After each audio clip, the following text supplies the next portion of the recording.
धतूरे का जो पुष्प है उसको दो जगह पर समर्पित किया जाता है।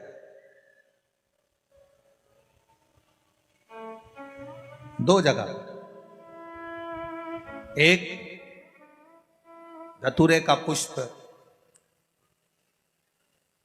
जहां भगवान शंकर का जल चढ़ाने जाते हो, पूजन करने जाते हो, स्मरण करने के लिए जाते हो, वहां अशोक सुंदरी वाली जगह पर धतूरे को फूल को समर्पित किया जाता है।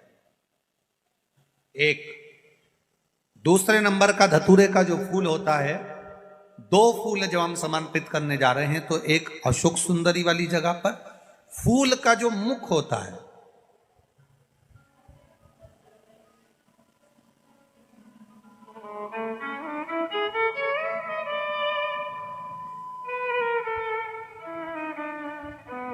मान लो ये फूल है धतूरे का।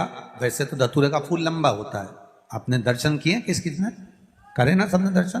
धतूरे का फूल लंबा होता है। अब वो लंबा जो पुष्प है उसका जो खिला हुआ भाग है, जो खिला हुआ, और पीछे की जो डंडी है, तो अशोक सुंदरी वाली जगह पर जब हम समर्पित करते हैं, अशोक सुंदरी वाली जगह पर जब हम उसको चढ़ाते हैं, तो जैसे ये शिवलिंग है और यहाँ सामने अशोक सुंदरी की जगह है, तो जो अशोक सुंदरी वाली जगह पर हम पुष्प समर्पित करते हैं तो खिला हुआ जो भाग है, जो खिला हुआ भाग है, उसको इस तरह से रखते हैं कि शिवलिंग की ओर उसका खिला भाग जाए, और डंडी का भाग इधर गणेश जी, कार्तिकेय जी और 33 कोटि जो देवी देवता हैं उस ओर उसका भाग जाए, उसका भाग ऐसा समर्पित।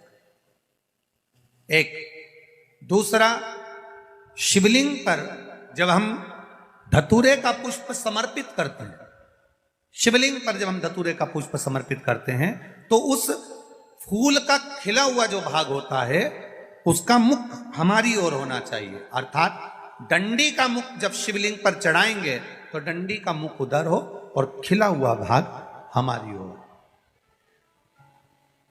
बहुत अंतर है महाराज। जैसे बेलपत्री चढ़ाते हैं तो बेलपत्री चढ़ाते समय डंडी का मुख अपने ओर कर लेते, पत्तियों का मुख उधर कर दे, तो खिला हुआ जो भाग है वो हम अपनी ओर रख लेते। अब कनेर का पुष्प इससे विपरीत में चलता है।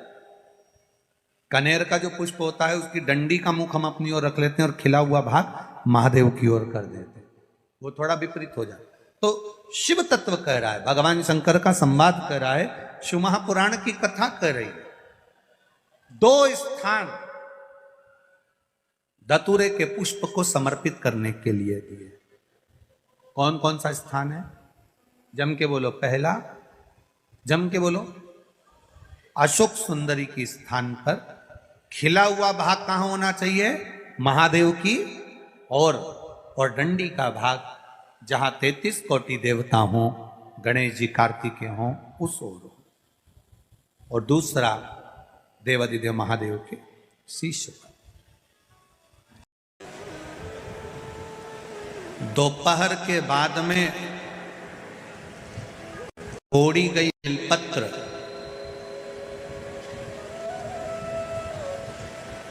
दोपहर के बाद अगर हम बेलपत्र को तोड़कर शंकर भगवान को समर्पित करते हैं तो शिव उसे स्वीकार नहीं करते। फूल सूर्य की किरण निकलती है, प्रकाश थोड़ा सा हो जाता है, थोड़ा सा उजाला हो जाए, और रात्रि सूर्य अस्त के पहले पुष्प को हम तोड़ सकते हैं, फूल हम तोड़ सकते हैं। बेलपत्र सुबह से लेकर दोपहर तक हम तोड़ सकते हैं, पर दोपहर के बाद में बेलपत्र को नहीं तोड़ा जाता।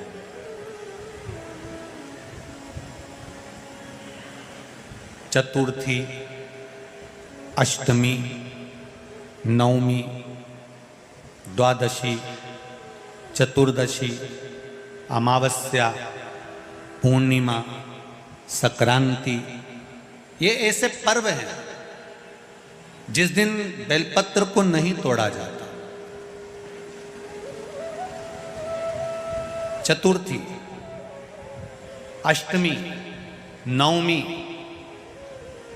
द्वादशी, चतुर्दशी, अमावस्या, पूर्णिमा, संक्रांति, ये वो पर्व है जिस पर बेलपत्र को नहीं तोड़ा जाता। पुरानी बेलपत्र 1 महीने पुरानी भी रखी है। पुरानी बेलपत्र मंदिर के बाहर भी अगर निर्माल्य में उतरी हुई बेलपत्र किसी डलिया में पड़ी है, बहुत सारी बेलपत्र अगर किसी ने ले जाकर निर्माल्य को कहीं ले जाकर पटक भी दिया है मंदिर के कोने में, वहां से बेलपत्र उठा लो, उसको धो लो, साफ कर लो, वापिस ले जाकर महादेव को चढ़ा दो, वो स्वीकार कर लो।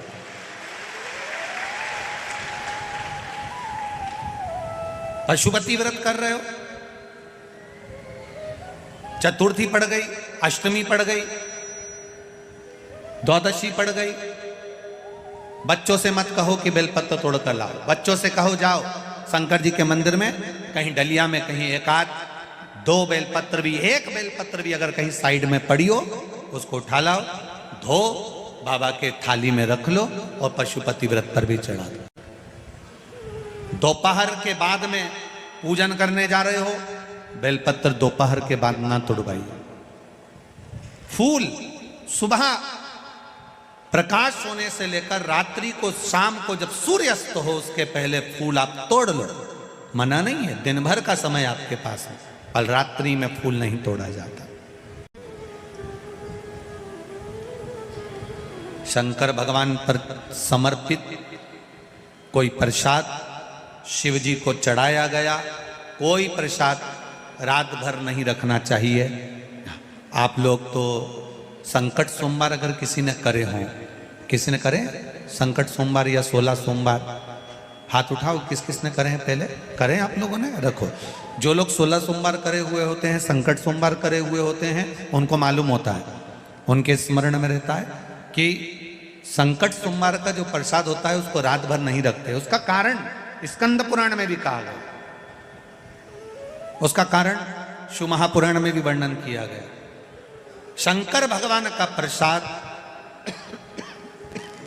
शिव जी का प्रसाद, अगर जितना जितना अंधेरा बढ़ते चले जाता है, जितना जितना रात्रि होती चली जाती है और दूसरा दिन अगर लग जाता है, तो उस प्रसाद पर आपका हक नहीं रहता, उस प्रसाद पर फिर चंड का हक हो जाता, फिर उनके गणों का हक हो जाता है, फिर आपका हक समाप्त हो।